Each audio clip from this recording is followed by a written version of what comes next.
Salam alaikum, j'espère que vous allez bien. Est-ce que vous m'entendez correctement? Vous avez le chat pour écrire, Inch'Allah. Super, alhamdoulilah. Alors, on va pas tarder à commencer, Inch'Allah. On va attendre 2 3 minutes. Je vois qu'il n'y a pas tout le monde qui a pu rejoindre. On attend 2 3 minutes, Inch'Allah, et on commence notre voyage.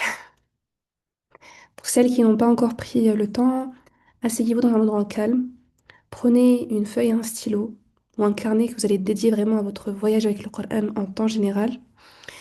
Euh, Débutez en faisant un peu d'istighfar, de dhikr, pour purifier votre cœur et demandez à Allah de bénir vos efforts, bénir cette assise et nous permettre d'en tirer tout,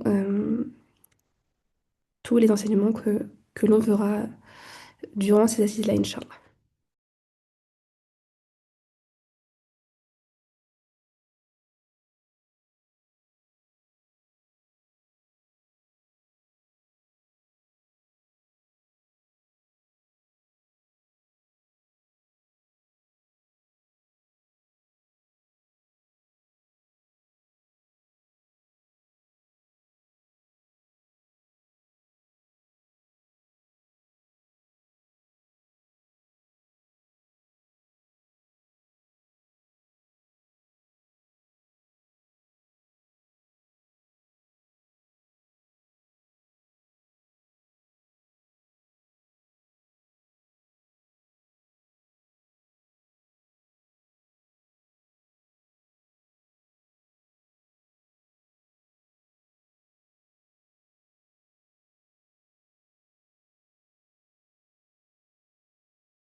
Alors, Bismillah ar-Rahman ar-Rahim, wa salatu wa salamu ala Rasulillah.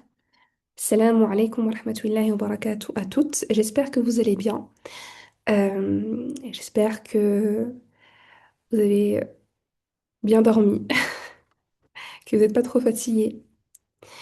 Et on se retrouve du coup ce matin pour le départ donc d'un nouveau voyage. Et subhanallah, ce n'est pas n'importe quel voyage, c'est celui d'un renouvellement intérieur. Je vais juste vérifier quelques instants. Il n'y a pas tout le monde qui a rejoint, mais khayr, Inch'Allah, je pense qu'elle va regarder le replay. Et du coup, je vous disais qu'on se retrouve pour le début d'un nouveau voyage, celui d'un renouvellement intérieur. Et ce voyage, nous allons le parcourir ensemble, étape par étape, chaque semaine durant cette semaine, Inch'Allah. Et le but de ce voyage est clair, faire ressortir le meilleur de nous-mêmes, avec l'aide du Coran. Et donc à travers ces conférences, nous vous transmettons des clés pour améliorer votre relation avec le Coran. Mais il faut comprendre une chose, ces clés, elles ne porteront leurs fruits que si vous les mettez en pratique avec sincérité et constance. Et bien sûr, si vous apportez un effort de votre côté. Allah Azza wa Jal nous dit dans son livre, بعد أعوذ بالله من الشيطان الرجيم, إن الله لا يغير ما بقوم حتى يغيروا ما بأنفسهم. Allah ne change pas l'état d'un peuple tant qu'il ne change pas ce qu'il y a en eux-mêmes. Surat Ar-Ra'd, verset 11. Et donc ce verset, pour celles qui me connaissent, je le répète souvent. Et il sera notre boussole durant tout ce voyage. Parce qu'Allah nous enseigne à travers lui que le véritable changement ne vient pas de l'extérieur, mais de notre intérieur. Et je voudrais être, Inch'Allah, sincère avec vous. Ce, ce voyage donc, que je vous présente durant ces 7 semaines, c'est d'abord celui que j'ai dû entreprendre moi-même dans mon propre cheminement. Pour vous expliquer un peu, depuis mon enfance, j'apprends le Coran. Et mon apprentissage du Coran, il a connu des phases très différentes. Et subhanallah, j'ai souvent voulu abandonner. Je me disais, c'est trop dur. Les circonstances ne sont pas faites pour moi. Je n'ai pas les mêmes facilités que les autres. J'ai une mauvaise mémoire. Plein de choses. Et subhanallah, parfois même, je rejetais la faute sur mon environnement, sur les professeurs, sur, je sais pas moi, sur certaines caractéristiques extérieures et sur tout ce qui m'entourait. Mais un jour, subhanallah, j'ai compris que justement, le problème ne venait pas de l'extérieur, il venait de mon intérieur, de moi-même, intérieurement. Parce que, encore une fois, quand on revient à ce verset-là, Allah nous le dit clairement. Tu veux que ton extérieur change? Commence par travailler sur ton cœur. Et en islam, la chose sur laquelle il y a, sur laquelle on met un accent, c'est le cœur, l'âme, le travail de l'âme, tazkiyat an-nafs, la purification de l'âme, la purification du cœur, travailler sur ces maladies du cœur, etc. Et justement, à partir du moment où j'ai accepté de me regarder en face, de travailler sur mon moi avant tout, de purifier mes intentions, Allah subhanallah m'a ouvert des portes. J'ai pu avancer avec beaucoup plus de fluidité et goûter à une relation épanouie avec son livre. Je ne vais pas parler de résultats quantitatifs, parce qu'on est tous et toutes différentes. Mais alhamdulillah, si vous travaillez au niveau de toutes les choses que l'on verra dans ces conférences-là, bien sûr, avec l'aide d'Allah, vous ressentirez une sérénité dans votre apprentissage du Coran qui vous mènera à une constance et à une amélioration quantitative au niveau de votre apprentissage du Coran. Mais avant tout, ici, on ne cherche pas uniquement la quantité, on cherche la présence. C'est pour ça, je pense qu'on l'a tout remarqué aujourd'hui, c'est pour ça qu'on se retrouve toutes aujourd'hui, c'est qu'on a remarqué clairement que le fait de se mettre à la pression, le fait de viser uniquement la quantité, ce n'est pas correct en réalité pour nous. Et donc, qu'est-ce qu'on va faire? On va commencer par travailler notre intérieur pour, Inch'Allah, pour permettre au final à la constance de venir d'elle-même et à la quantité, donc au résultat quantitatif, de venir d'eux-mêmes également. Bien sûr, il faudra fournir un effort, parce que je vous le dis, durant ces conférences-là, on va vraiment travailler sur nous. Il y a par exemple dans la conférence Élaguer les ombres, on va vraiment travailler sur les pensées, sur la comparaison, sur le cœur, sur plein de choses. On a également la conférence Ancrer le cœur, où on va travailler le mindset de l'apprenant du Coran. C'est vraiment des exercices qui sont très introspectifs. Et vous serez guidés, Inch'Allah, donc à travers le groupe Telegram. C'est pour ça que je vous invite, Inch'Allah, pour celles qui n'ont pas encore rejoint, de rejoindre le groupe Telegram. On y, on y aura, Inch'Allah, chaque semaine, durant ce voyage-là, des exercices introspectifs qui, bi'idhnillah, nous mèneront à appliquer tout ce que l'on voit durant les conférences. Parce que pour moi, je ne voulais pas faire des conférences uniquement pour transmettre une chose et qu'il n'y a pas l'application derrière. Et justement, je sais très bien que l'application est ce qui est le plus difficile, surtout quand on est seul. Et justement, à travers ces conférences-là, on fait la théorie et l'application tout de suite après, Inch'Allah. Et justement, durant ces conférences-là, je vous invite, Inch'Allah, à participer durant le chat. Donc, n'hésitez pas à poser des questions. Bon, les questions, vous les poserez vraiment à la fin. On aura 15 minutes de questions-réponses, Inch'Allah. Mais durant le chat, je vais vous poser des questions, donc je vous invite à répondre. Pourquoi? Parce que, en fait, quand on est passif, parfois on a du mal à assimiler l'information. Mais quand on est actif, c'est comme en cours, eh bien, l'information, elle, s'ancre beaucoup plus facilement dans notre mémoire, dans notre cœur, etc. Donc, faites en sorte d'être présente durant ces conférences-là et surtout d'être actif bi'idhnillah, dans le chat. Ici, j'ai fait en sorte de vraiment garder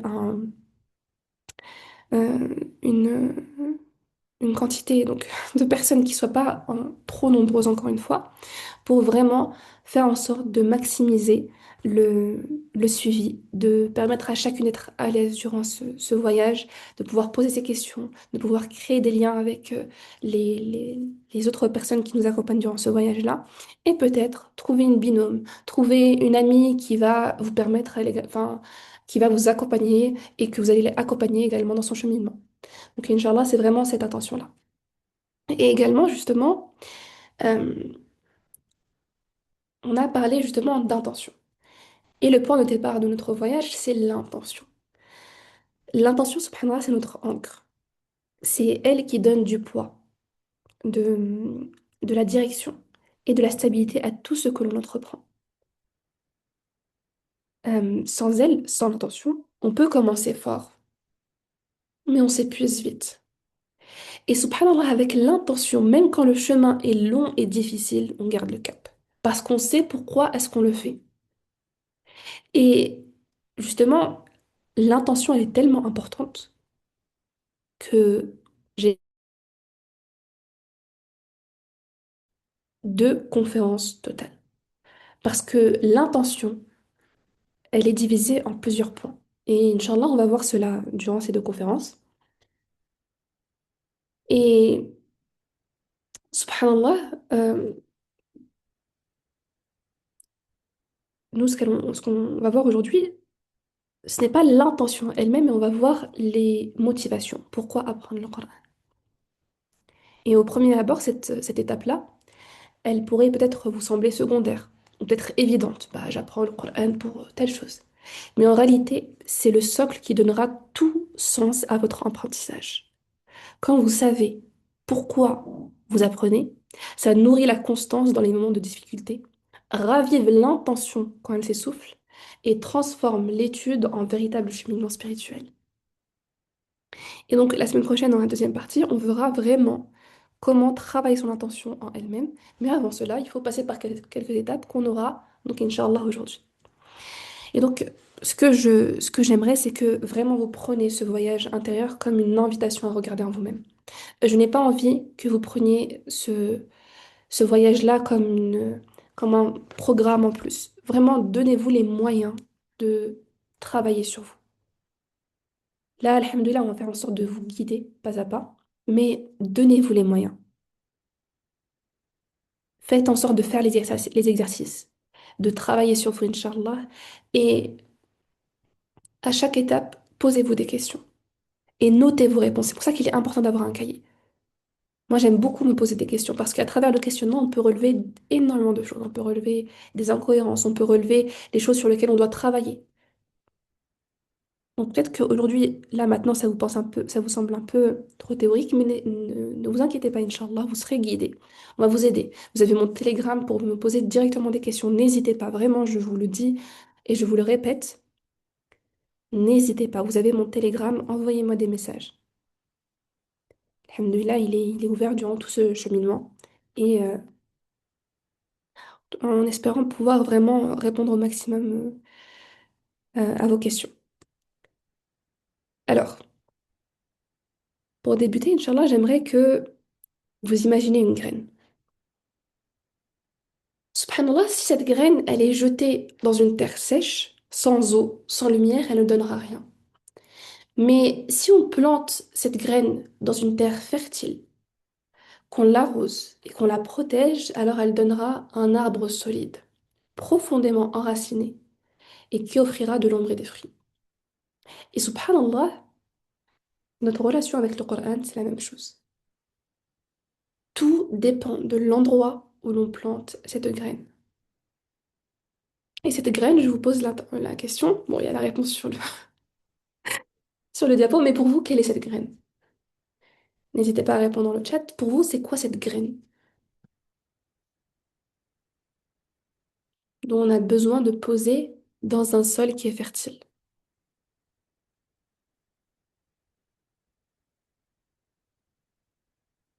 Est-ce que vous êtes avec moi? L'intention, Nora. Super. Exactement. C'est exactement ça, c'est l'intention.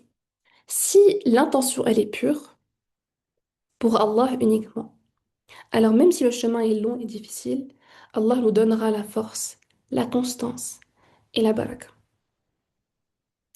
Et maintenant, j'aimerais vous poser une question, Inch'Allah. Et notez ces réponses-là que ce soit dans le chat ou même dans votre carnet.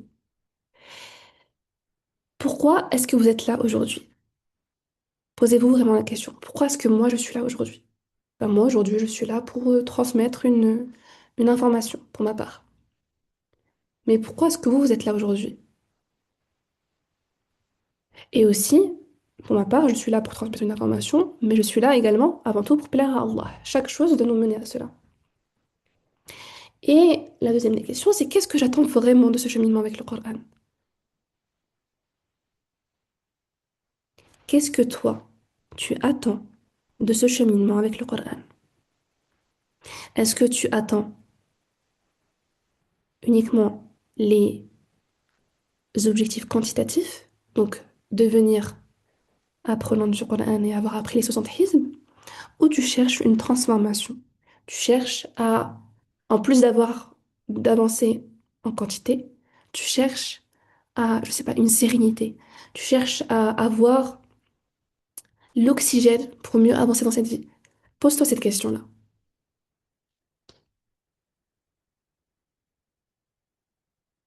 Il y a Safia qui dit, pour réparer notre relation avec le Coran.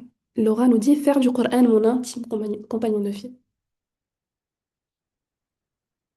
Eh bien, posez ces choses-là. Écrivez. Ok, je suis là pour ça. Et vraiment, quand vous vous posez des questions, fouillez loin dans votre cœur. Quelle est la douleur que je ressens aujourd'hui dans ma vie? Qu'est-ce que j'ai besoin dans ma vie aujourd'hui?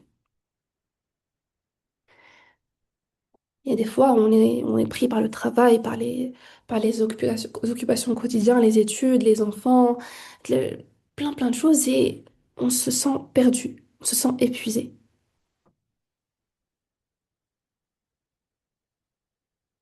Rappelez-vous pourquoi est-ce que vous avez commencé ce cheminement. Parce que c'est de là que commencera tout, Inch'Allah. Et donc, aujourd'hui, Inch'Allah, on va planter cette racine pure. Donc, la racine pure, c'est l'intention. Et pour planter cette racine pure, il faut trois choses. Donc, en premier lieu, on va comprendre pourquoi apprendre le Coran, donc nos motivations profondes. Euh, et ça, on va lui consacrer cette conférence totale. Pour le reste des choses, vous pouvez voir le plan pour la conférence de la semaine prochaine. On aura établir la racine pure, donc l'intention sincère, entretenir la racine et se fixer un objectif réaliste et réalisable. Et donc, dans cette première partie, on va surtout s'arrêter sur le pourquoi, parce que, subhanallah, si le pourquoi il est clair, le comment devient beaucoup plus simple. Et avant d'entrer dans le vif du sujet, j'ai envie de poser une base essentielle. Aujourd'hui, dans l'apprentissage du Coran, on pense que l'intention se résume uniquement à j'apprends le Coran pour Allah. Mais en réalité, dans l'intention et notre, les trois dimensions qui sont essentielles pour avancer, on a besoin de l'intention, du pourquoi et de l'objectif. Et ces trois choses différentes qui sont importantes à poser et à méditer là-dessus. La première des choses, c'est l'intention. L'intention, c'est la niya, le pourquoi je le fais et pour qui est-ce que je le fais. Je vous pose une question, par exemple, l'intention, ça peut être quoi? Qu'est-ce que peut être l'intention pour vous?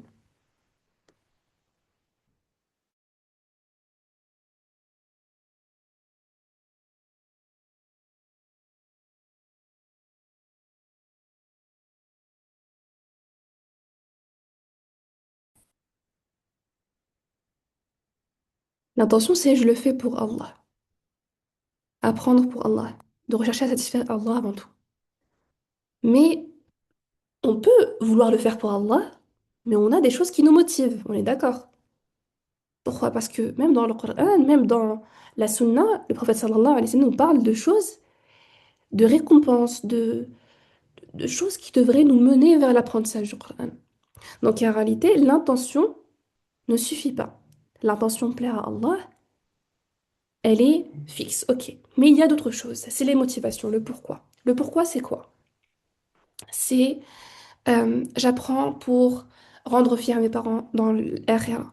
J'apprends pour enseigner ici, dans cette vie, mais pour plaire à Allah, bien sûr. Toujours, en fait, le pourquoi, il est relié à l'intention. J'apprends pour éduquer mes enfants. J'apprends pour guérir mon cœur. Mais tout ça, encore une fois, on le lie à l'intention. Et donc, le pourquoi, c'est ça, les motivations. C'est ce qui me porte, ce qui me donne de l'élan au quotidien. Et enfin, il y a une troisième chose, une troisième nuance, c'est l'objectif. L'objectif, c'est c'est la traduction complète, enfin concrète de mon intention et de ma motivation à un plan concret et réalisable. Et pour vraiment que vous compreniez, parce que c'est essentiel que vous compreniez la nuance entre les trois, on va partir pour l'intention euh, avec le premier hadith. Le prophète sallallahu alayhi wa sallam nous a dit dans un hadith, les actes ne valent que par les intentions, et chacun sera rétribué selon son intention. Et subhanallah, auprès d'Allah, une même action, extérieurement identique, elle peut avoir deux poids très différents selon l'intention. Par exemple, une femme qui apprend un verset pour que son entourage lui fasse des éloges, et une autre qui apprend le même verset pour se rapprocher d'Allah. On est d'accord, extérieurement, elles font la même chose.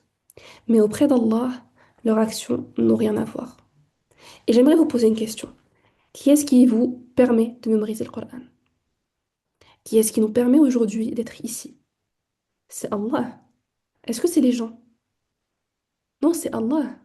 C'est Allah qui m'a placé aujourd'hui pour parler de cela. Mais c'est Allah qui nous a toutes réunies aujourd'hui pour parler et évoquer ce sujet-là. Donc en réalité, quand on vise quelque chose, on vise l'aide d'Allah. Parce que c'est Allah qui nous permettra d'apprendre son livre. Donc l'intention, elle doit être pour Allah uniquement. Parce que quand j'apprends pour Allah, Allah me donne la facilité pour mémoriser également. Et subhanallah, l'intention, c'est la racine invisible de notre arbre. Sans cette racine, l'arbre tombe au premier vent.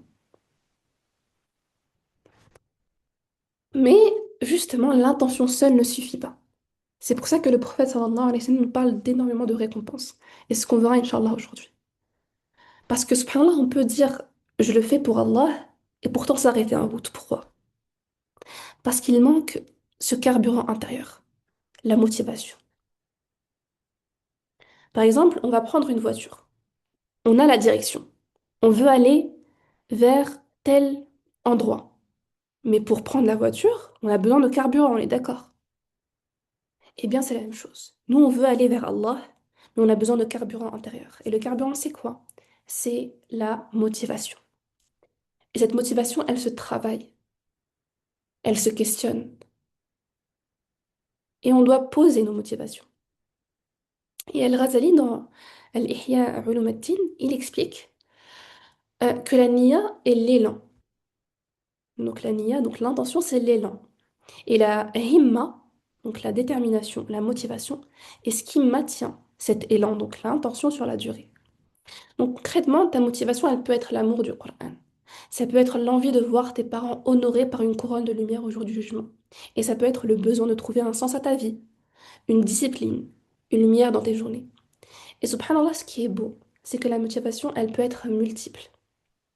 Tant que tu reviens toujours, encore et encore à Allah, en fait, en faisant un lien entre ta motivation et ton intention. Et l'objectif, c'est essentiel. Il faut un objectif. Parce que sans objectif clair, la motivation, elle se disperse. Et donc, pour vous donner un exemple des trois, l'intention, c'est toujours, elle doit rester pour je veux apprendre pour Allah. La motivation, c'est par exemple, j'aimerais ressentir plus de sérénité dans ma vie, ou je sais pas, moi, j'aimerais me transformer à travers le Coran. Mais l'objectif concret, c'est j'apprends une demi-page par jour, pendant 6 mois. C'est un exemple. Et en fait, ce trio intention, motivation, objectif, subhanallah, c'est comme la carte routière. Sans carte, tu peux peut-être rouler, mais tu ne sais pas où tu vas. Mais avec une carte, tu as ton...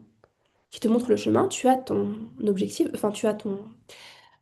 euh, là où tu voudrais aller, tu as ton carburant, et tu as le plan concret comment réussir cette tâche-là. Et donc, pour commencer, Inch'Allah, on va se poser des questions. Et vous allez voir, dans chaque conférence, il y aura un diagnostic. Parce qu'il est essentiel de se poser des questions. Donc, vous allez prendre votre petit carnet et on va se poser des questions, Inch'Allah, qu'on va retravailler durant la semaine. Alors, la première des questions, c'est pourquoi et pour qui je cherchais à apprendre le Coran jusqu'à aujourd'hui. Vraiment, écrivez dans votre carnet, il n'y a personne qui le voit. C'est entre vous et Allah.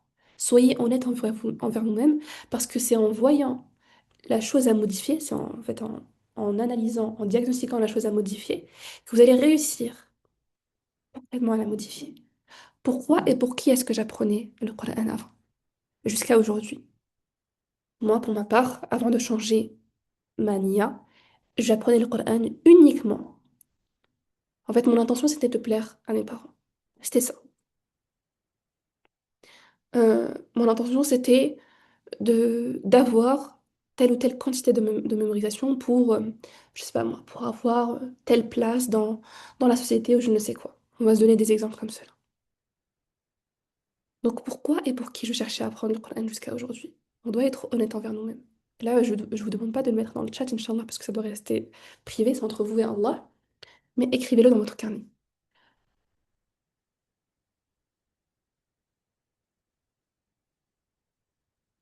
Ensuite, aujourd'hui, quel est le mot et quelle est l'émotion qui décrirait ma relation avec le Coran aujourd'hui?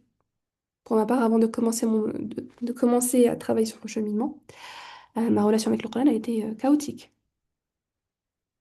Chaotique, déconnectée, euh, manque de sens, tout cela.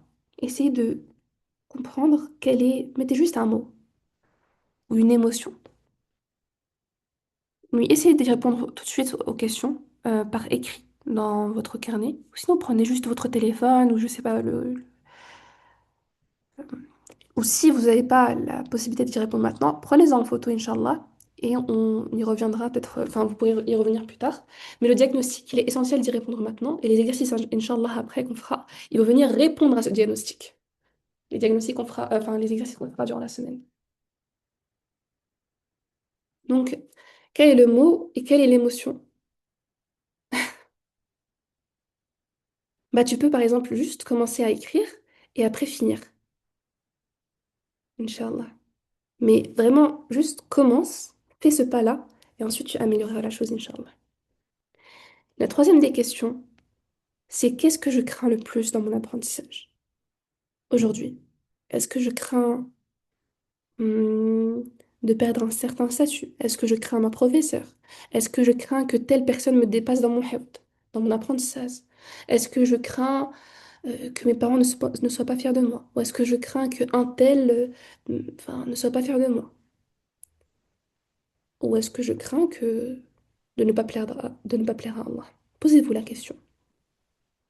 Encore une fois, soyez honnête avec vous-même. Ce n'est pas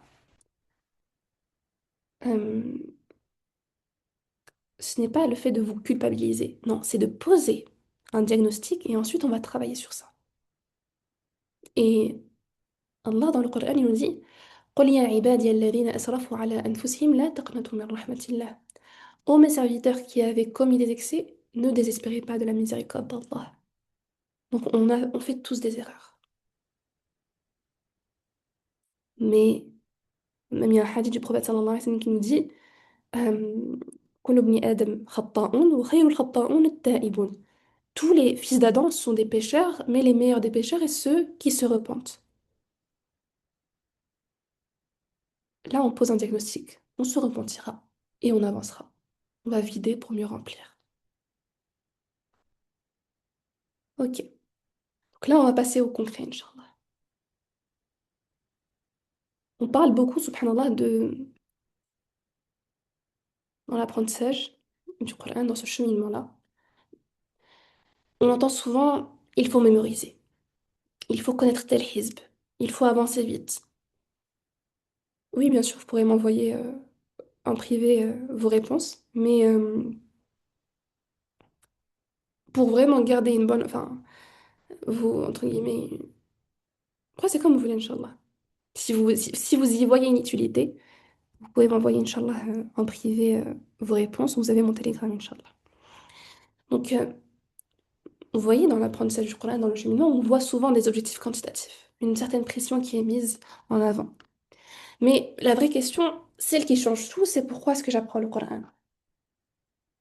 Et également, j'aimerais que vous posiez une question. Subhanallah, beaucoup de personnes commencent l'apprentissage du Coran avec enthousiasme, mais finissent par s'essouffler. Et on peut se poser une question. Pourquoi? Parce que, subhanallah, quand la motivation repose uniquement sur l'émotion du moment, elle finit par s'éteindre. Parce qu'une émotion, c'est quoi? C'est éphémère. Mais quand la motivation repose sur l'éternel, donc Allah, eh bien, alhamdulillah, elle nous maintient dans la durée. Et donc, en plus de cela, ce qui nous maintient dans la durée, c'est de savoir pourquoi ce qu'on apprend. C'est notre carburant intérieur. Si mon pourquoi n'est pas clair, si ma racine n'est pas plantée au bon endroit, chaque effort deviendra lourd. Et à la première tempête, je risque d'abandonner. Et donc là, on va voir, Inch'Allah, plusieurs motivations qui nous poussent à mémoriser le Coran. On va voir sous trois prismes différents, enfin sous trois points différents. La première des choses, ah oui, la première des choses, subhanallah, c'est que le Coran, c'est une source, donc c'est comme un guide et une source de réconfort. Le Coran n'est pas seulement un livre à mémoriser, c'est une boussole et comme une couverture apaisante pour l'âme. Vous voyez quand vous êtes mal, le Coran, il vient vous apaiser. Et donc subhanallah, première des choses, c'est que le Coran est un guide qui oriente. Allah nous dit dans le Coran, بعد أعوذ بالله من الشيطان الرجيم, ذلك الكتاب لا ريب فيه هدى للمتقين. Voilà le livre au sujet duquel il n'y a aucun doute, un guide pour les pieux. Cela veut dire que le Coran n'est pas un livre comme les autres. Ce n'est pas un livre qu'on lit, puis qu'on range dans une bibliothèque. C'est un guide, un repère clair qui oriente chaque aspect de notre vie. Et c'est comme si, enfin, lorsqu'on est dans le désert, sans direction, et qu'un guide vient nous prendre par la main pour nous montrer le chemin sûr. Eh bien, le Coran joue ce rôle-là pour notre cœur et notre âme. Mais Allah, il précise une chose. Hudan lil muttaqin, un guide pour les pieux. Cela signifie que le Coran ne profite réellement qu'à celui qui l'aborde avec une disposition intérieure. La taqwa, la conscience d'Allah. Si je viens vers le Coran seulement comme un texte à réciter ou à mémoriser, sans cette intention de chercher la guidance, eh bien je peux passer à côté de cette lumière-là. Mais si j'ouvre le Coran avec humilité, avec ce désir réel de me rapprocher d'Allah, alors chaque verset devient une direction, une réponse, un apaisement. Et quand on vient méditer sur notre vie, sur nos vies plutôt, en réalité, nous sommes tous en quête de repères dans ce monde rempli de doutes. C'est un monde qui est rempli de fitan, de problèmes, de doutes. On est en d'incertitude. Et on cherche souvent une stabilité extérieure. Se stabiliser matériellement, stabiliser telle chose, telle chose. Mais est-ce qu'on pense à stabiliser notre cœur? Et ici, Allah nous dit, ذلك الكتاب لا ريب فيه. Ici, dans ce livre, il n'y a aucun doute. Tu veux savoir où aller?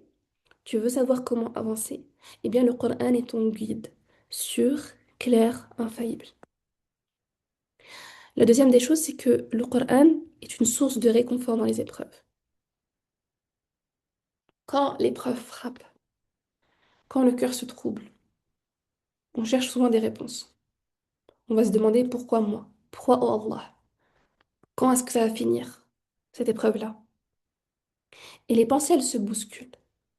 Et par exemple, moi, je souffrais beaucoup de crises d'angoisse. J'en souffre encore aujourd'hui, mais alhamdoulilah, c'est qu'est-ce qui m'apaise? C'est le Coran. Donc imaginez avoir mémorisé le Coran et en réalité, j'ai toujours le Coran à portée de main. Quand je vais mal, je pense instinctivement à un verset du Coran que j'ai mémorisé et qui me fait du bien au cœur. Et par exemple, un des meilleurs versets pour nous rappeler cela, c'est celui-ci. Allah nous dit dans le Coran, Ala bi dhikrillahi tatma'innul qulub. Certes, c'est par l'évocation d'Allah que se tranquillisent les cœurs. Et donc le Coran n'est pas seulement un guide, il est aussi une guérison. Quand on le récite, quand on médite ces versets, c'est comme si Allah nous enveloppait d'une paix qu'aucun mot humain ne peut offrir. Parfois, on va parler de nos problèmes à certaines personnes, on ne ressent pas. En fait, on sent que la réponse, elle n'est pas assez suffisante pour nous. Et quand notre cœur, il est enclin à écouter le Coran, eh bien le Coran, subhanallah, il nous apaise. Mais c'est un travail à faire. C'est-à-dire que parfois, on va se dire, souvent, je reçois des questions qui me disent, de personnes qui me disent, oui, je fais le dhikr, je lis le Coran, mais je ne ressens pas d'apaisement dans mon cœur. Parce que ton cœur, il est encore, entre guillemets, noir de choses, noir de mauvaises choses. Mais le Coran, c'est une purification. Le dhikr est une purification. Si tu ne sens pas au départ que ça te purifie, continue. Fais du dhikr. Continue encore et encore. Et tu vas voir que petit à petit, ton cœur se purifiera. Et pour vous donner un exemple, il y a quelques semaines, je suis passée par une épreuve. Et subhanallah, encore une fois, vraiment, j'étais très troublée. Vraiment, très, très troublée. Et encore une fois, j'avais subhanallah senti cette chose-là, que mon cœur ne s'apaisait plus réellement aussi facilement en faisant le dhikr. Je ne vais pas raconter pourquoi est-ce que... quelle était la cause, mais généralement c'est les péchés, c'est peut-être avoir mal parlé sur une personne, avoir une mauvaise opinion d'Allah, plein de choses. Mais qu'est-ce que j'ai fait? J'ai fait en sorte de down fatchil, c'est-à-dire que j'ai commencé à faire en sorte euh, d'avoir toujours revenir encore et encore au dhikr, d'avoir une constance dans cela, d'avoir une constance dans le médicament qui purifiera mon cœur. Et donc, au départ, je ne ressentais pas vraiment. Je faisais du dhikr, je faisais de la lecture du Coran, je me sentais déconnectée. Mais au fur et à mesure, on revient, on revient, on revient. Subhanallah, alhamdulillah, astaghfirullah, Allahu Akbar. On se répète plein de choses. Et on lit le Coran encore et encore. On écoute le Coran. Et au fur et à mesure, notre cœur se tranquillise réellement. Parce qu'Allah nous le promet. Ala bi dhikrillahi tatma'innul qulub. Et je vous pose la question. Est-ce qu'Allah est un menteur quand Allah nous parle Non. Allah, il est véridique. Quand il dit quelque chose, c'est. Donc quand il nous promet dans le Coran, Ala bi dhikrillahi tatma'innul qulub, sache que ton réconfort réside dans le Coran, que ta tranquillité réside dans le Coran, et réside dans l'évocation d'Allah. Et subhanallah, le Coran, c'est comme une lanterne dans la nuit et une couverture dans le froid. Il éclaire ton chemin quand tu ne sais plus où aller. Et il réchauffe ton cœur quand il tremble sous le poids des épreuves. Imaginez une femme qui traverse une perte douloureuse. Par exemple, moi j'avais perdu ma maman d'Alhama.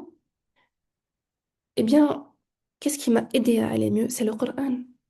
Imaginez une personne qui passe par cette perte-là, elle ouvre le Coran et elle tombe sur un verset qui lui apaise son cœur. Par exemple, le verset de Surat... attendez, Surat al-Qamar, Surat al-Nisa.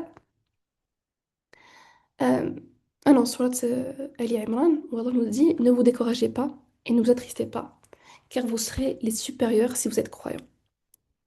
Et subhanallah, ces versets, il ne va pas effacer la douleur de la personne, mais il met une lumière dans l'obscurité. Par exemple, le prophète sallallahu alayhi wa sallam, quand il a perdu euh, sa fille Ruqayya. Je ne sais plus si elle s'appelle Ruqayya. C'était après la bataille, donc la première bataille des musulmans, qu'ils avaient remportée. Imaginez, subhanallah, Allah donc, lui a accordé une victoire dans une bataille qui vraiment, si on venait à réfléchir en tant que moyen humain, ils auraient perdu d'avance. Mais Allah a placé une certaine baraka dans cette bataille-là, donc la bataille de Badr, où les musulmans étaient, il me semble, 300 contre 1000. Oh, je sais plus si c'était 3000. Bon, en tout cas, c'était vraiment contre 3000 Qurayshites ou 1000 Qurayshites, mais vraiment, les Qurayshites avaient vraiment une supériorité en termes d'armée. Et subhanallah, Allah, il a placé la baraka. dans l'armée du prophète sallallahu alayhi wa sallam et leur a octroyé une épreuve, donc une victoire immense. Et après qu'il est revenu de Badr, le prophète sallallahu alayhi wa sallam rentre et il trouve sa fille morte. Imaginez, il passe par une victoire et il rentre et il trouve, au final, une épreuve.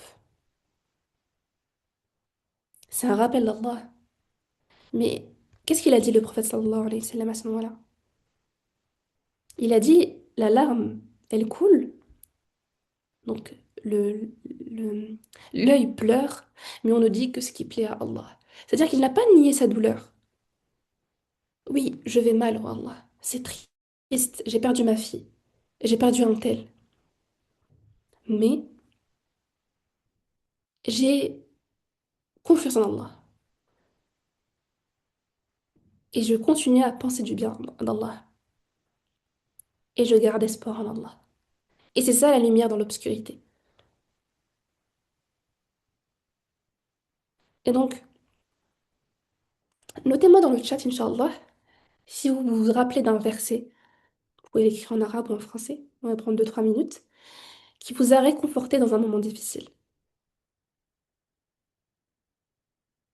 Quel est ce verset qui, durant un moment, lorsque vous êtes passé par une épreuve, il vous a apaisé?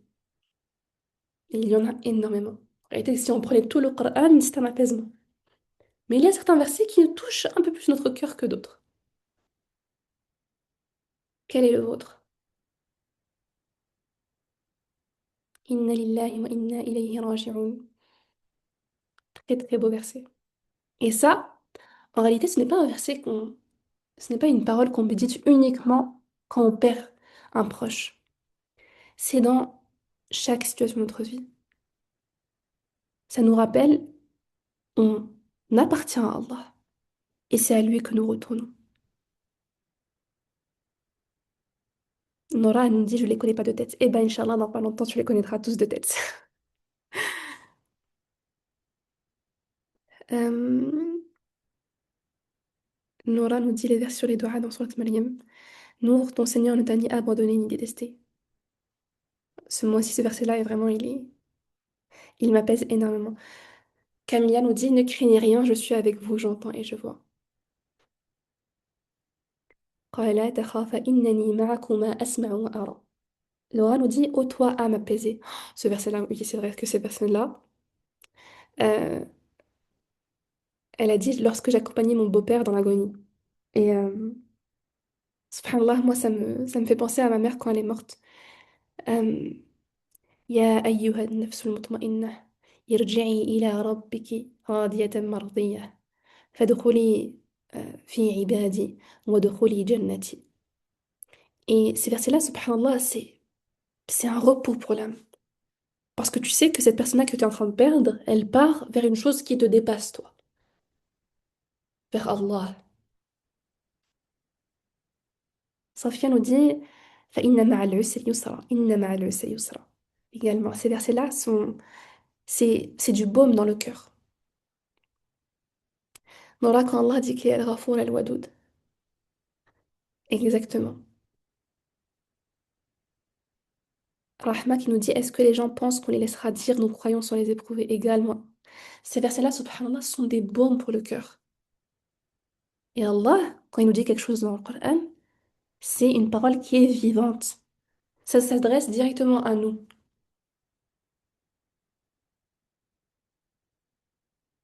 Donc, on va passer au deuxième point, Inch'Allah. Le Coran comme guérison. Allah Azza wa Jalla nous dit dans le Coran, يا أيها الناس قد جاءتكم موعظة من ربكم وشفاء لما في الصدور.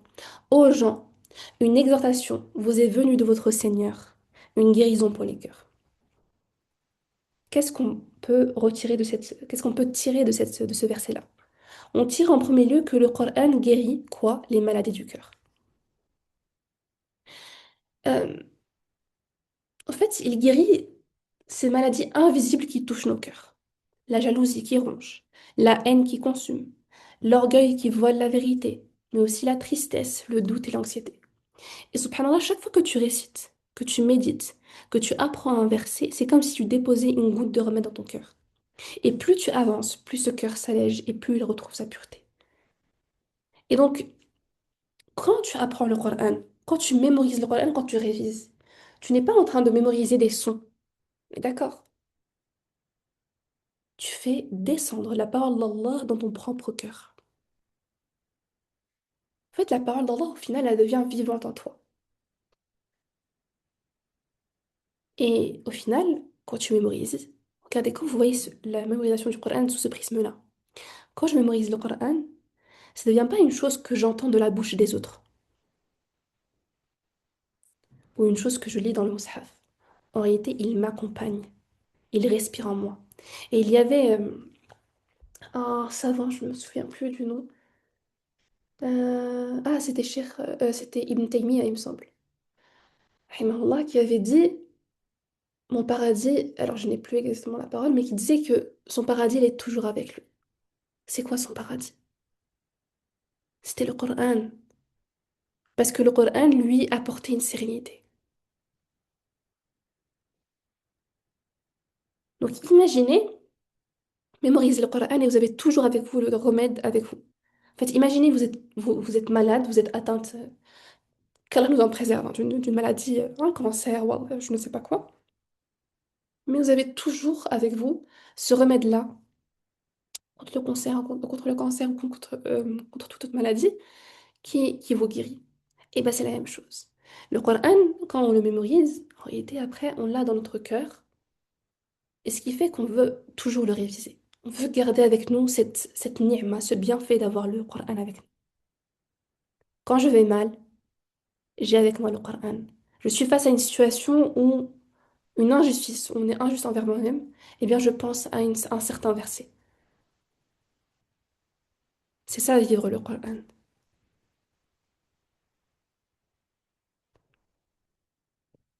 Également, le Coran guérit quoi? La solitude et la douleur intérieure. Et subhanallah, il y a des moments où la solitude, elle pèse. Après une perte, un vide, un sentiment d'abandon. Et personne ne semble comprendre ce que tu ressens. Et c'est là que le Coran devient ce compagnon silencieux qui te remplit quand tout paraît vide. Parfois, on ouvre le Coran et on passe par des histoires des prophètes avant nous, par des histoires de certains peuples avant nous. Et on comprend. On comprend quoi? On comprend qui est la grandeur, donc Allah, qui a envoyé chaque épreuve avec sagesse. Et donc, on comprend qu'il n'y a pas de meilleur allié, de meilleur ami, de meilleur confident qu'Allah. Et c'est là que le Coran guérit la solitude et la douleur intérieure. Parce que apprendre le Coran, ce n'est pas seulement réciter par devoir, c'est construire un lien direct avec Allah Azza wa Jal sans intermédiaire. Et justement, Allah nous rapporte dans Surat At-Tawbah, nous dit dans Surat At-Tawbah, euh, ces paroles qui ont été prononcées par le prophète sallallahu alayhi wa sallam à Abu Bakr, donc As-Siddiq, lorsqu'ils étaient cachés dans la grotte, au moment de la hijra du prophète sallallahu alayhi wa sallam vers Médine, et qu'ils étaient pourchassés par les ennemis, qu'ils les recherchaient de partout. Ils les cherchaient de partout. Et ils étaient à deux doigts de les retrouver. Qu'est-ce qu'a dit le prophète sallallahu alayhi wa sallam à Abu Bakr? Il lui a dit, La tahzan, inna Allah ma'ana. Ne sois pas triste. Certes, Allah est avec nous. Et ce verset-là n'est pas seulement une histoire du passé. Si Allah a voulu qu'il soit inscrit dans le Coran, c'est pour qu'il résonne aussi dans nos vies, à nous aujourd'hui. Alors, dans tes moments de solitude, ma sœur, dans tes épreuves, dans tes nuits où personne ne sait ce que tu ressens, rappelle-toi cette phrase. Rappelle-toi ce verset. Ne sois pas triste. Certes, Allah est avec nous. Et c'est comme si Allah te parlait directement à toi. Tu n'es jamais abandonné.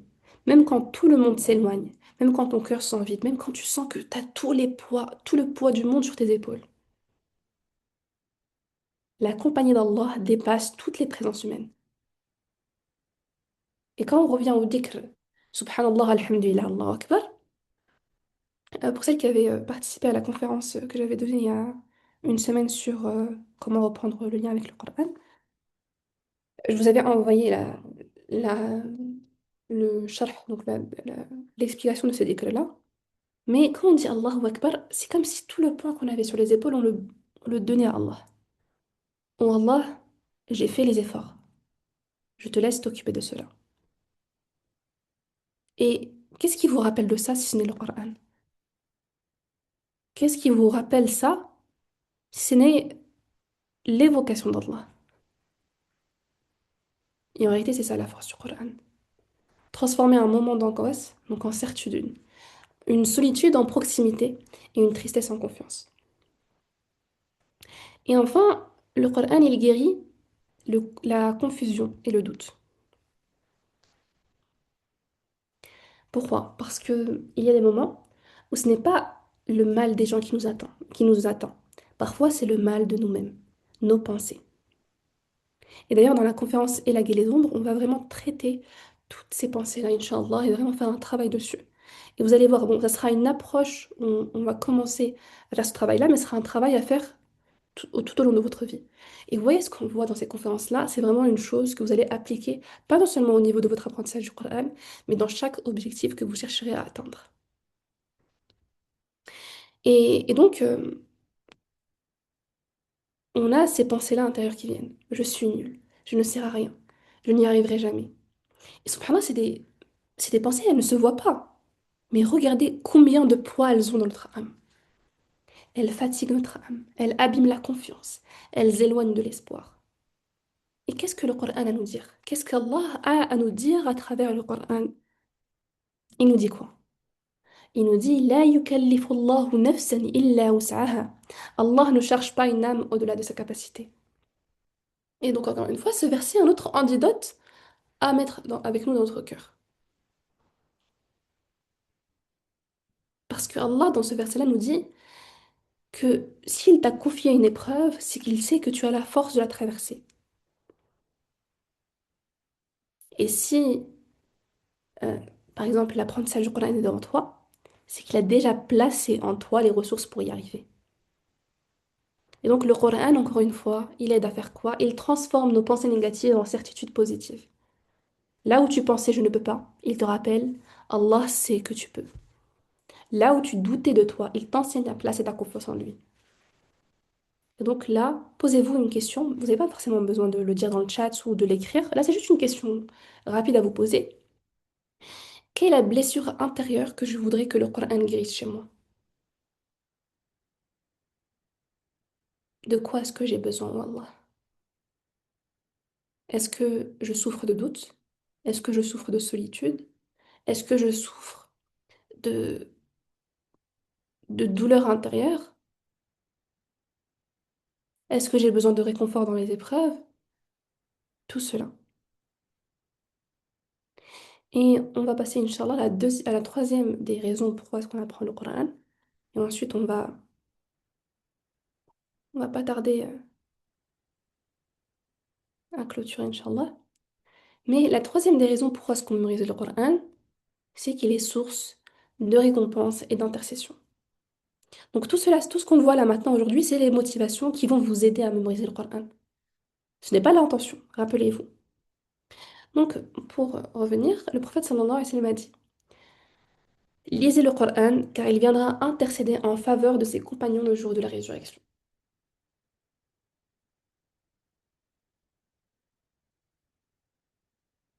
Et donc là, qu'est-ce qu'on comprend? On comprend que le Coran n'est pas seulement un guide ou une source de guérison pour notre cœur, il est aussi un compagnon fidèle pour l'au-delà. Et imaginez, subhanallah, le jour de la résurrection, quand, quand tout sera pesé, où les âmes seront jugées. Et en fait, ce livre que tu as tenu, récité, aimé, il viendra plaider en ta faveur. Il dira quoi? Alayhi wa sallam. Il dira, cette personne m'a lu, elle m'a médité, elle m'a aimé. Oh Allah, accorde-lui la miséricorde. Et donc en investissant,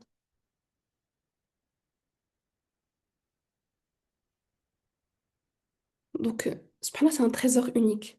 En investissant dans l'apprentissage du Coran aujourd'hui, tu construis une intercession et une récompense pour demain. Chaque verset mémorisé est comme une lumière que tu allumes pour toi-même, qui ne s'éteindra jamais et continuera de briller au jour du jugement.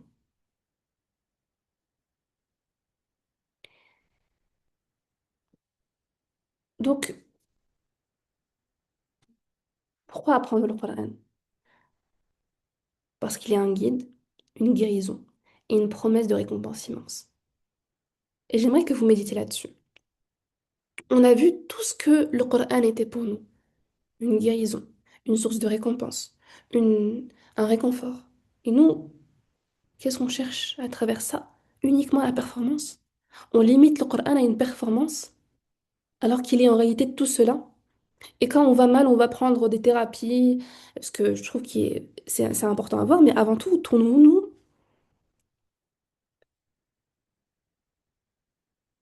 vers le Coran. Qu'est-ce que le Coran est réellement pour moi?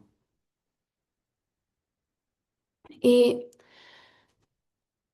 avant de finir, on va, Inch'Allah, évoquer une nuance importante. C'est le fait de mémoriser le Coran par amour ou par pression. Et subhanallah,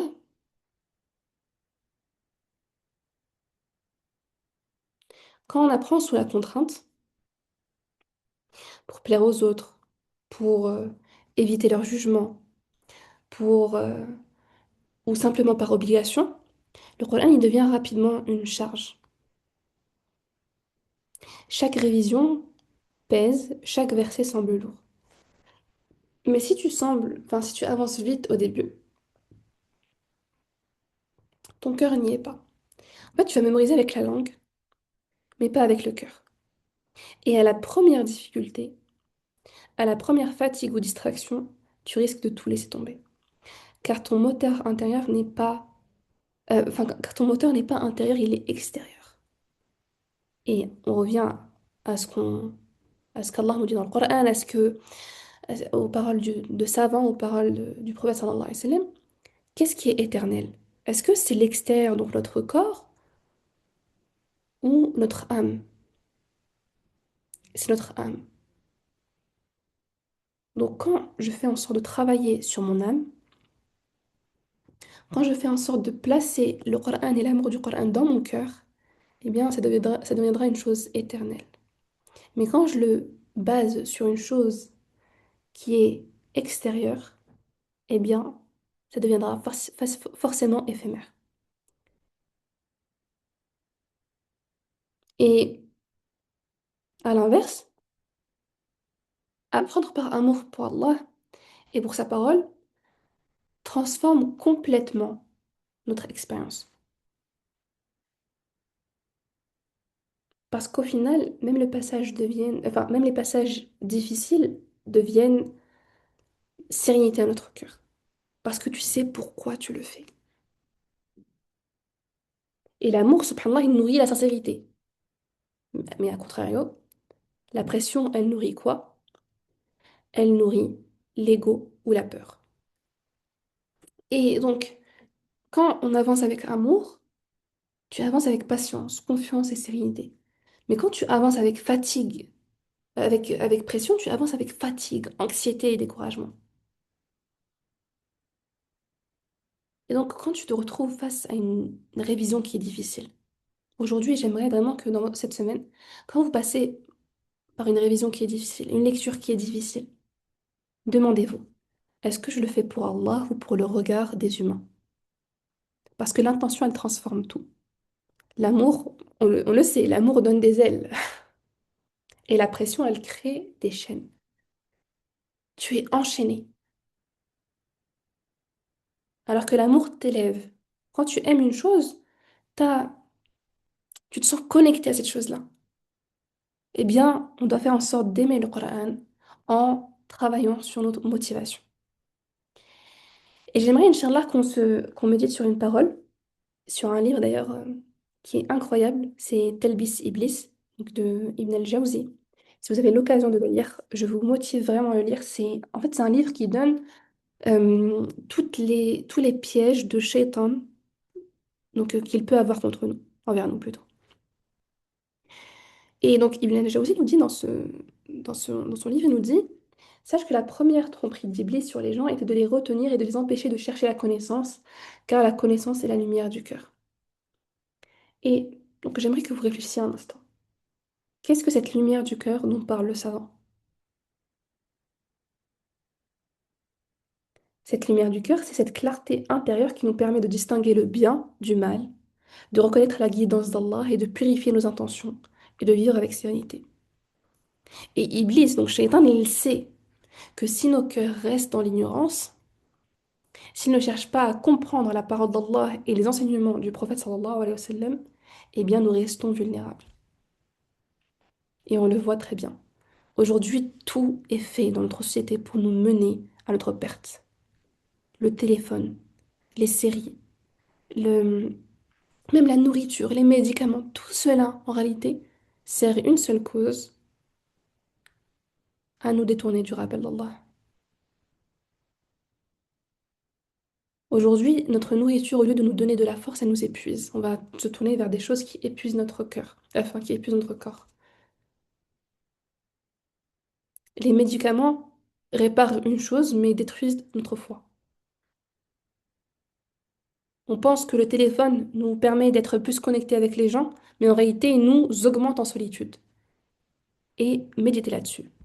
La solitude, quand on médite sur les pièges du shaitan, c'est l'un des meilleurs pièges qu'a shaitan pour nous empêcher de nous rappeler d'Allah. Parce que quand on est seul avec nos pensées, avec nos doutes, avec Shaitan, qui va nous suggérer. Oui, tu es nul, tu es mauvaise, tu ne mérites pas d'apprendre le Coran. Et là, avec cette solitude-là, on va encore plus se, se morfondre dans ces pensées-là. Alors que quand on se rapproche, et ah oui, et justement, quand on est dans ce mal-là, on va chercher euh, l'apaisement dans des choses qui, au final, nous anesthésient encore plus notre cerveau. On va chercher l'apaisement où? Dans des choses qui nous assombrissent le cœur encore plus.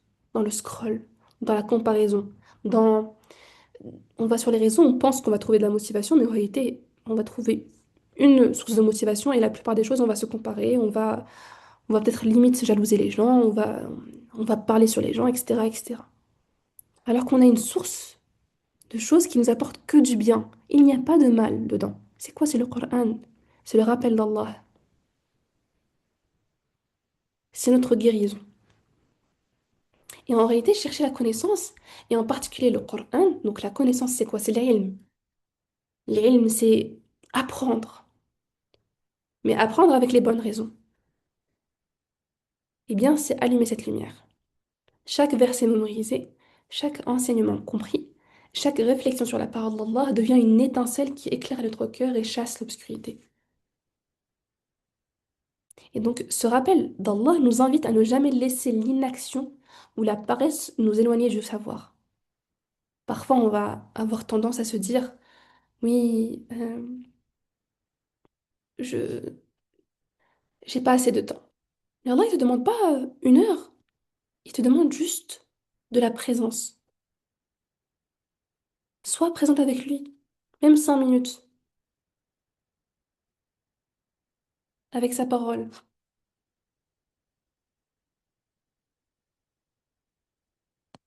Et en plus, il y a un hadith du prophète sallallahu alayhi wa sallam qui nous dit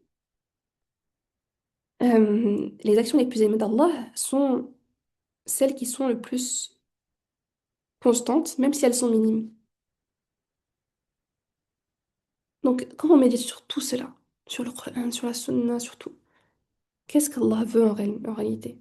Est-ce qu'il veut qu'on accumule des quantités encore et encore, mais le cœur il est déconnecté? Allah veut qu'on apprenne le Coran. Il veut qu'on préserve le Coran dans nos cœurs. Mais on doit le préserver dans un cœur qui soit sain. Et surtout, le Coran doit nous apporter une chose. Il doit nous apporter une sérénité. Il doit nous apporter une lumière dans notre cœur. Si au final le Coran ne nous apporte que de la pression, du mal-être, etc. Pourquoi est-ce qu'Allah a descendu la parole dans Surat Taha euh, Taha ma anzalna alayka al-Qur'an litashqa. Taha, nous n'avons point descendu le Coran pour que tu sois malheureux. Alors pourquoi est-ce qu'on fait du Coran notre prison intérieure? C'est qu'en réalité, il faut travailler là-dessus. Donc là, on a vu, alhamdoulilah, les motivations, les carburants intérieurs. Et aujourd'hui, enfin cette semaine, on va travailler justement sur ça. On va identifier nos carburants intérieurs. Et donc, Inch'Allah, ça sera l'exercice de la semaine. Il y en aura d'autres également. Euh, Celui-ci, donc je vous le mets ici, mais on va le travailler sur Telegram. Parce que je sais qu'il y a certaines personnes qui ne sont pas avec nous sur Telegram. Donc notez les exercices, Inch'Allah. Je vais essayer de les envoyer aussi par mail. Si vous n'avez pas la possibilité d'avoir Telegram, envoyez-moi un mail, Inch'Allah. Donc de l'autre journée, je vous l'envoie ici. Comme ça, je vous envoie, Inch'Allah, les exercices. Donc, ça sera, Inch'Allah, l'exercice qui nous permettra de travailler sur ce qu'on a vu aujourd'hui. Kautar nous dit, le support nous sera-t-il envoyé? Bah, vous allez avoir, Inch'Allah, le replay. Et donc, dans le replay, vous aurez aussi le diapo qui sera avec. Je vérifie juste que j'étais bien en train d'enregistrer. Imaginez que je suis... Ouais, c'est bon. J'étais bien en train d'enregistrer. Ok. Et donc, l'exercice, Inch'Allah, on le fera durant cette semaine-là. Et donc, pour clôturer, aujourd'hui, on a accompli un premier pas essentiel. Donc, on a compris quelle était l'importance d'avoir des motivations et quelles pouvaient être nos motivations. Et on a découvert ensemble que le Coran est bien plus qu'un livre. Il est notre guide, il est notre réconfort et il est une source de récompense et d'intercession. Et surtout, le Coran, il est vivant. C'est une parole d'Allah qui nous parle, nous accompagne et transforme nos vies petit à petit. Et on a fait un premier pas. On a identifié nos carburants intérieurs. Eh bien, au cours de cette semaine, Inch'Allah, on va les poser. Les poser pour qu'à chaque fois, quand vous doutez, quand vous manquez de carburant pour faire avancer votre voiture, eh bien, vous reviendrez à cela.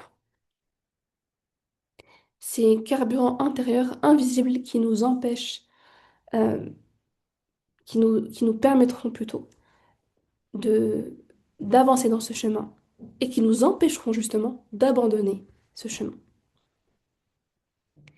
Et encore une fois, on revient à cet exemple-là de voiture. Vraiment, fermez les yeux et imaginez-vous ce voyage vers le Coran comme un long trajet en voiture. Pour avancer, je le répète, il faut du carburant. Et aujourd'hui, on a fait le plein. Nos réservoirs, alhamdoulilah, ils sont remplis. Mais une voiture, même pleine, a besoin de quoi? Elle a besoin d'une direction. Et c'est ce qu'on verra, Inch'Allah, la semaine prochaine. Donc avec la deuxième étape, planter la graine. Poser l'intention sincère qui donnera du sens à chaque verset que nous apprendrons, à chaque instant passé avec le Coran. Car sans intention, même avec un réservoir plein, la voiture n'avance pas dans la bonne direction. Donc, Inch'Allah, aujourd'hui, souriez en pensant à votre réservoir qui est rempli. Alhamdoulilah, ça va, le plein, il n'était pas très cher aujourd'hui. Et prenez conscience de votre carburant, de votre motivation et préparez votre cœur, bénillah, à accueillir le Coran non pas comme une obligation, mais comme une rencontre vivante avec Allah. On va passer, Inch'Allah, à une petite session de questions-réponses. Donc n'hésitez pas à poser vos questions. Et je prendrai, Inch'Allah, le temps d'y répondre. Et si vous voulez nous partager euh, qu'est-ce que vous avez retenu de cette conférence, n'hésitez pas à nous envoyer un message dans le chat pour, euh, pour nous partager cela. Alors, Camilla nous dit, Barakallahu fik pour cette conférence, Barakallahu fikum à vous, qui nous permet de réfléchir plus en profondeur sur pourquoi on apprend le Coran, sur notre relation avec Allah et de nous reconnecter avec notre intention de base, car avec la routine, les doutes et nos préoccupations, on a tendance à oublier l'essentiel. Et c'est ça, exactement, subhanallah. En tout cas, je suis contente que cette conférence vous a permis de, de mettre la lumière sur cela. Parce que, en réalité, quand on revient, par exemple, à la définition de ce qu'est l'humain, l'humain en arabe, c'est l'insan. Donc humain. Quand on traduit humain en arabe, c'est l'insan. Et insan vient de la racine grammaticale oublier. Oublier. Donc en réalité, on va toujours oublier. Toujours oublier quoi? Oublier le rappel d'Allah. On va oublier certaines choses. Parce qu'on est happé par cette dunya. Et quand on vient à penser à comment nous a transmis notre religion, il nous a donné 5 prières quotidiennes qui nous rappellent Allah à 5 moments dans notre journée. Il nous a donné le rappel du vendredi pour nous rappeler, parce que pour vraiment nous donner la motivation pour tenir la semaine d'après. Il nous a donné les assises de Coran. Il nous a donné les assises de Dhikr. Et il nous a donné encore plus le Coran, qui est ce guide-là. C'est comme si il y avait une vidéo, j'étais passée sur Instagram un jour, il y avait une personne qui avait fait une vidéo qui était très imagée, enfin qui montrait en fait cette image-là par rapport au Coran. Donc il y avait le Coran sur une table. Il disait, oui, le musulman qui, passe, et donc la personne elle passe devant le Coran et ne le calcule pas. Il dit, oui, le musulman euh, qui va vers tout, à part vers la chose qui va réellement l'aider à réussir toutes ses épreuves. Et donc c'est ça, subhanallah. Le Coran, imaginez, c'est la parole d'Allah. C'est une lettre qu'Allah nous a envoyée directement à nous. Imaginez, subhanallah. Quand on reçoit, par exemple, moi, imaginez demain, je reçois la lettre de ma mère, Allah yarhamha, qu'Allah lui accorde le paradis, etc. Euh, une lettre donc de ma mère, mais je serais tellement contente. Je vais la lire de A à Z, je vais la décortiquer, je vais essayer de comprendre pourquoi est-ce qu'elle m'a dit telle phrase à tel moment. Eh bien, est-ce qu'on fait la même chose avec le livre de notre bien-aimé, le livre notre, de notre Seigneur, Allah? Et c'est là où on comprend quel est le but réel de l'apprentissage du Coran. Quel est le but réel dans l'étude du Coran? C'est tout cela. C'est apaiser notre cœur. Alors, au niveau des questions, bon, il n'y a pas l'air d'y avoir des questions. Nora, barakallahu fik ma vous. Sophia qui dit qu'Allah te bénisse, c'est toujours très apaisant de t'entendre parler du Coran. Cette conférence est très bénéfique. Hâte de commencer le travail de profondeur qu'Allah te récompense. Qu'Allah vous récompense vous également. Et, euh, et moi, c'est un plaisir pour moi de parler du Coran. Je suis une grande amoureuse du Coran et sachant qu'avant, subhanallah, justement, c'est pour ça que je vous parle de ce cheminement-là. Avant, j'avais vraiment une relation avec le Coran qui était très mécanique. Et j'étais dans l'apprentissage du Coran depuis toute petite. Et parfois, on passe par des pressions, enfin, par la pression qui est imposée par les proches. Et au final, ben, on n'apprend plus pour les bonnes raisons. Mais ce qui permet de créer un lien avec le Coran, c'est justement en travaillant sur toutes ces choses-là qu'on va voir durant ces conférences, Inch'Allah. Et hâte de commencer ce travail-là avec vous également. Zineb Hafsa nous dit, Barakallahu fik, être devenue maman, ça a été une responsabilité qui nous montre beaucoup d'état, subhanallah. Également, exactement. Euh, je dis souvent que les mamans, c'est des warriors. Vous savez que quand on devient maman, eh bien, au final, on ne réfléchit plus qu'à nous, en fait. Enfin, on ne réfléchit pas qu'à une seule personne, on va réfléchir à tous les enfants qu'on a. Que moi, pour l'instant, je n'ai pas d'enfant. Et donc, une maman, son travail là ne va jamais s'arrêter. Ses pensées ne vont jamais s'arrêter. Qu'est-ce qui va l'aider à s'apaiser en réalité? C'est le Coran. C'est le Coran qui va lui donner un sens à chaque chose qu'elle fait. Quand elle va faire à manger pour ses enfants, pour son mari ou je ne sais quoi, elle sait que si elle place l'intention pour Allah, eh bien, auprès d'Allah, elle a une récompense immense.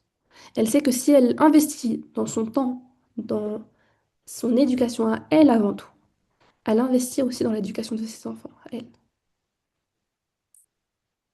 Et donc Allah nous a peut-être éprouvés par certaines choses, par exemple la grossesse, certains poids qui est posé sur les parents, sur la maman, particulièrement sur la maman, parce que vraiment, il y a le père également qui a une certaine pression, mais la maman, elle a vraiment beaucoup d'épreuves dans, lorsqu'elle est enceinte, lorsqu'elle accouche, lorsqu'elle passe par l'éducation des enfants, etc.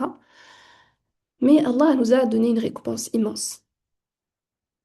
Et il dit, donc le prophète sallallahu alayhi wa sallam, dans un hadith, dit que le paradis est sous les pieds de la maman. Et ça, subhanallah, ça veut dire quoi? C'est que Allah nous a donné, nous a placés dans dans un rang qui est immense. Et il nous a donné une récompense qui est immense. Mais on doit être à la hauteur de cette récompense-là. Pour espérer avoir tel ou tel rang auprès d'Allah, eh bien, on doit faire en sorte de se rapprocher d'Allah avant tout. Et pour investir, donc pour donner, par exemple, ces enfants-là, on les a pas, enfin, on n'a pas des enfants uniquement pour avoir des enfants. C'est vraiment avant tout pour qu'ils deviennent ensuite, Inch'Allah, une source de récompense, même lorsqu'on sera mort. Et bien pour cela, qu'est-ce qu'il faut faire? Il faut investir en nous.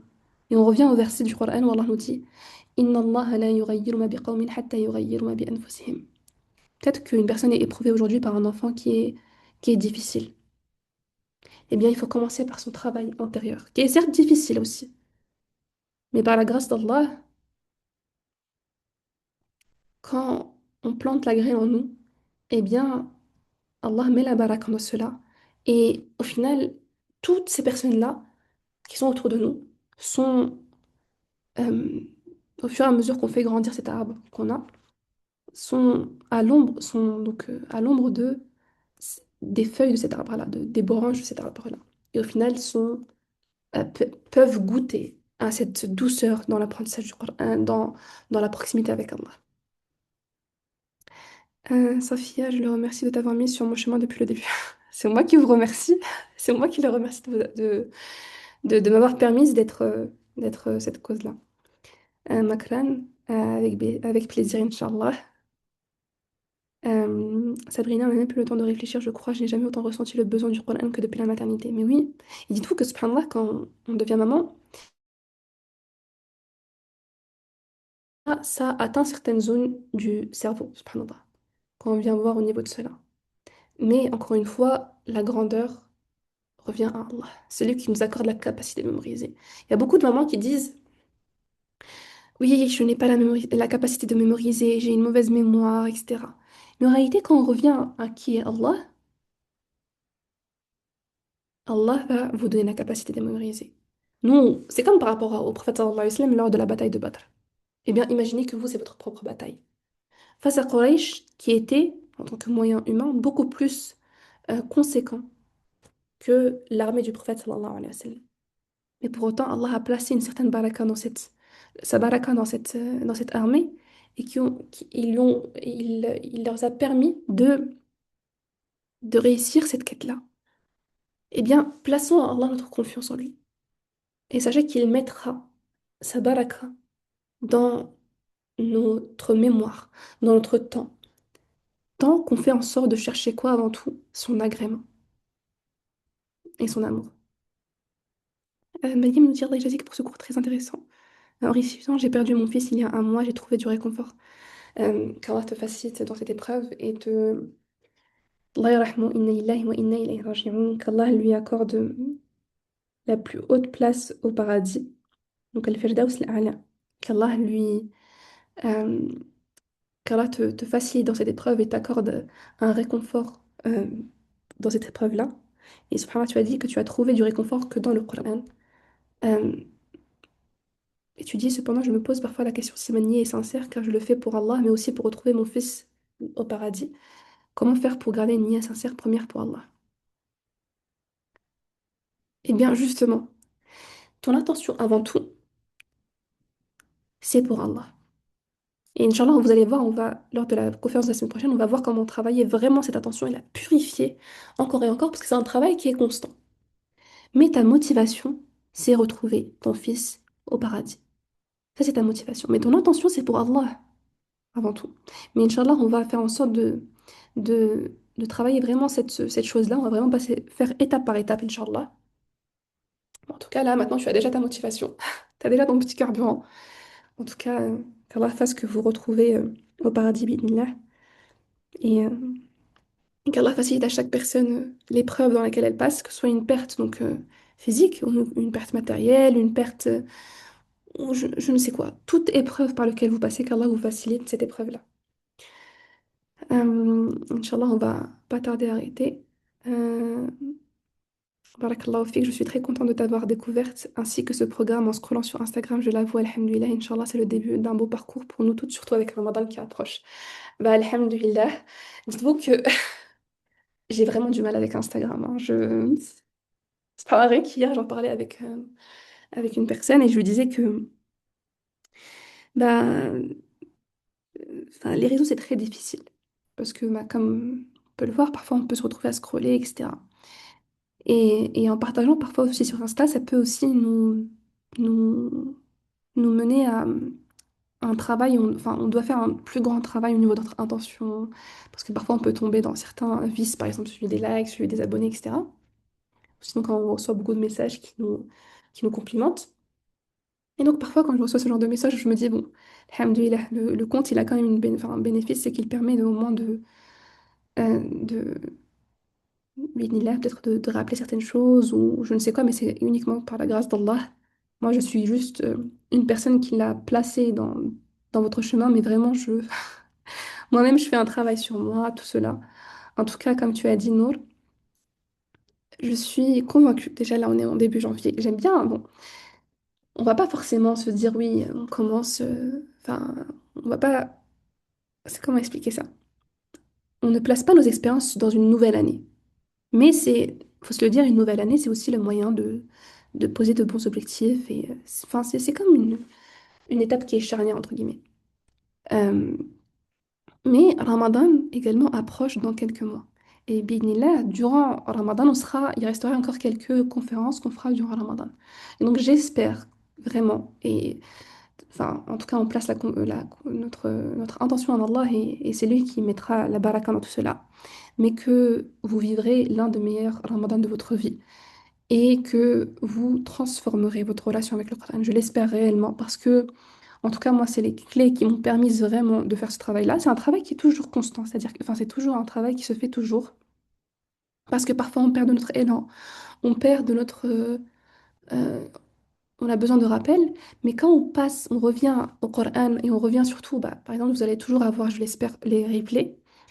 Bah, revenez tout le temps au replay. Revenez-y encore et encore quand vous sentez que vous avez un mal. Et moi-même, quand je vais mal, qu'est-ce que je fais? Je suis les mêmes étapes que je vous partage dans ce programme-là. Je vais faire quoi? Je vais travailler sur mon intention, je vais travailler sur mes objectifs, je vais travailler sur mes motivations. Ensuite, je vais travailler sur mes pensées, je vais travailler sur mon mindset, toutes ces choses-là. Donc, c'est vraiment, alhamdoulilah, en tout cas, je l'espère euh, que ce soit vraiment une, un bien pour vous. En fait, là, je vois Sophia et c'est bon, je remarque c'est qui. En fait, c'est. Mais je suis trop contente de te retrouver ici. Je t'aime, Fillah, également, toi aussi. Subhanallah, et je vous aime toutes, Fillah. En fait, Sophia, c'est. Vraiment, subhanallah, c'est une personne on ne se connaît absolument pas, hein. On s'est découvert sur Instagram. Et, euh, et en fait, bah, elle avait acheté plusieurs lawha, il me semble, ou une lawha. Et ensuite, elle avait acheté enfin, les livres que j'avais sortis, etc. Et, euh, et en fait, subhanallah, bah. Elle a toujours été là dans ses messages à me motiver. Et bon, j'espère que je t'ai motivée également. Mais en tout cas, qu'Allah te récompense et te préserve. Je suis vraiment contente de te retrouver ici. En tout cas, j'espère que tu tireras vraiment le meilleur de ces conférences-là, Inch'Allah. Alors, on va clôturer, Inch'Allah. On a passé 1h20, 1h30 plutôt ensemble. On va faire un petit dua de fin pour clôturer cela et en espérant qu'Allah bénisse cette assise-là, Inch'Allah.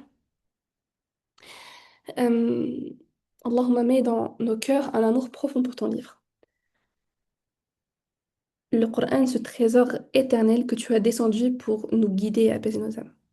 Fais que chaque verset que nous lisons, que nous mémorisons et méditons devienne une lumière qui éclaire notre chemin, une guérison pour nos cœurs troublés. Oh Allah, fais que notre relation avec le Coran ne soit jamais une charge ou une simple habitude, mais un dialogue vivant, une présence constante qui nous réconforte dans la solitude, nous fortifie dans l'épreuve et nous élève dans la sérénité. Et ô Allah, fais que chaque lettre que nous prononçons résonne en nous, purifie nos intentions et nous rapproche de toi encore et encore. Ô Allah, transforme nos motivations en force durable, que l'amour pour toi, la recherche de ta proximité, le désir de plaire uniquement à toi et la volonté de laisser un héritage spirituel, euh, tout cela fait que cela devienne les moteurs de notre apprentissage. Et Allah ne permet jamais que la peur, la pression ou le regard des autres entravent notre chemin. Et Ya Allah fait que nos cœurs trouvent dans le Coran la paix qui dépasse toute inquiétude, la clarté qui dissipe tout doute et la force qui surmonte toute faiblesse. Et Oh Allah fait que le Coran devienne notre compagnon le plus fidèle, notre refuge dans la tristesse, notre guide dans l'obscurité, notre intercesseur au jour du jugement et et une source continue de bénédiction pour nous et nos proches. Allahumma amin. Je vous souhaite, Inch'Allah, un très beau dimanche. Et Inch'Allah, vous allez recevoir le replay normalement euh, l'après-midi pour celles qui auront besoin de revenir sur certains points. Et on commence, Inch'Allah. Je vous laisse donc, je pense, aujourd'hui et peut-être demain aussi, le temps de vraiment laisser le temps, par exemple, de revenir sur le replay, de réfléchir, etc. Et on va commencer, Inch'Allah, les ateliers de la semaine pour travailler sur ce qu'on a vu aujourd'hui. iPhone de Melim, est-ce possible d'avoir le compte Instagram pour les Lawha? Je vous l'envoie, Inch'Allah, autour des Lawha. D'ailleurs, je vous invite à nous suivre là-bas parce que on propose vraiment des conférences sur le Coran qui sont données par des chouïrs, par exemple marocains, des chouïrs ici en France, etc. Et, euh, et dans pas longtemps, on va avoir deux conférences qui seront vraiment, vraiment très intéressantes pour celles donc là, qui seront vraiment un complément en plus pour ces conférences-là qu'on a aujourd'hui, pour celles qui aimeraient, Inch'Allah, y assister. Et voilà, donc je vous souhaite une très belle journée, un très bon dimanche. Reposez-vous, vraiment prenez ce dimanche-là comme un moyen de retour vers votre cœur et qu'Allah vous récompense grandement, qu'Allah bénisse vos efforts. Et, euh, et Inch'Allah, on se dit à la semaine prochaine, enfin à la semaine prochaine pour la conférence, mais à dans quelques jours pour le début du premier atelier. Sabrina qui me dit d'ailleurs le replay de Cheikh Valentin n'est pas dispo. S'il était dispo, enfin il vous a été envoyé normalement pour celles qui ont pris la conférence.